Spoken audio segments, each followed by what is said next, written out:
ఈ జన్మమే రుచి చూడడానికి దొరికెరా.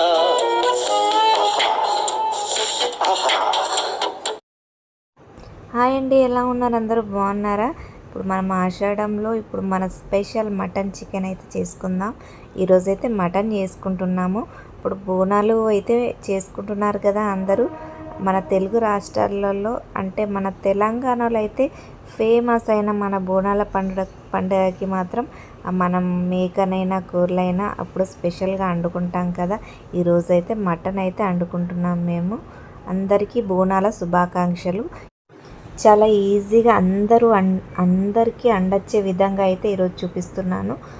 ప్రాసెస్ ఎక్కువ ఏముండదు, కాకపోతే అందరూ చేసుకునే విధంగా అయితే నేను చూపిస్తున్నాను. వీడియో చూస్తే ఖచ్చితంగా మీకు క్లియర్గా అర్థమవుతుంది.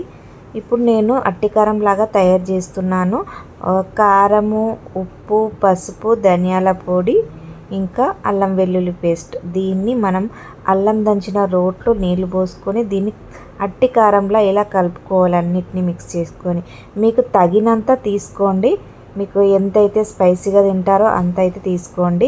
మన వీడియో చూసారు కదా, నేను ఆల్రెడీ ఆయిల్ వేసుకొని మసాలా ఐటమ్స్ వేసి మిర్చీలు వేసి కొంచెం ఒక 5-6 ఎల్లిగడ్డలు కచ్చపచ్చ దంచుకొని వేసుకున్నాను ఆయిల్లో. తర్వాత ఆనియన్స్, తర్వాత కరివేపాకు బాగా వేయించుకున్న తర్వాత ఇప్పుడు కొంచెం అల్లం కూడా వేసుకొని వేయించుకున్నాను. తర్వాత వేగిన తర్వాత పసుపు వేసుకొని మటన్ వేసేసుకొని కొంచెం సాల్ట్ వేసుకొని మూత పెట్టుకుంటే సాల్ట్ అనేది పీసెస్కి పట్టి చాలా బాగుంటుంది. ఇప్పుడు సన్నగా తరుక్కున్న టమాటాలు వేసేసుకొని ఇందాక కలిపి పెట్టుకున్న అట్టికారం కూడా ఇట్లా వేసేసి కలపకుండా అట్లనే మూత పెట్టేసేయాలి. కొన్ని వాటర్ వేసేసి ఇంకొక 5 మినిట్స్ ఆగి చూస్తే మంచిగా ఉడికిపోతుంది. ఇలా ఉడికిన తర్వాత బాగా స్నాచ్ చేసి కలుపుకోవాలా. చూడండి, ఇలా మంచి స్నాచ్ అయిపోయినాయి మన టమాటాలు. ఇప్పుడు మీకు తగినన్ని వాటర్ తీసుకోండి. నేనైతే ఒక 2 గ్లాస్ వాటర్ అయితే తీసుకున్నాను. ఇప్పుడు 2 గ్లాస్ వాటర్ తీసుకున్నాను కాబట్టి ఎండు కొబ్బరిని బాగా కాల్చి దంచుకొని ఇలా వేసుకోండి చిక్కదనం కోసం.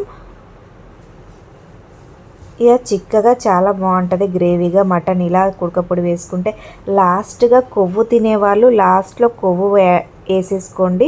ఇప్పుడు మసాలా చూడండి, నేను ఇంతే మసాలా ఇంట్లో పట్టుకున్నది, ఇంతే మసాలా వేస్తున్నాను. మసాలా వేసుకొని మళ్ళీ 5 మినిట్స్ మూత పెట్టేసుకొని మీడియం ఫ్లేమ్లో పెట్టుకొని మళ్ళీ 5 మినిట్స్ 10 మినిట్స్ తర్వాత ఉడికిందేమో చూసుకొని కలుపుకొని కొత్తిమీర వేసుకోండి. అంతే ఫ్రెండ్స్, వెరీ సింపుల్ కదా. ఈ మటన్ కాంబినేషన్కి బిర్యానీ అన్నం అయితే చాలా బాగుంటుంది కదా. ఈ వీడియో నచ్చితే లైక్ చేయండి, షేర్ చేయండి, సబ్స్క్రైబ్ చేయండి friends. Thank you for watching.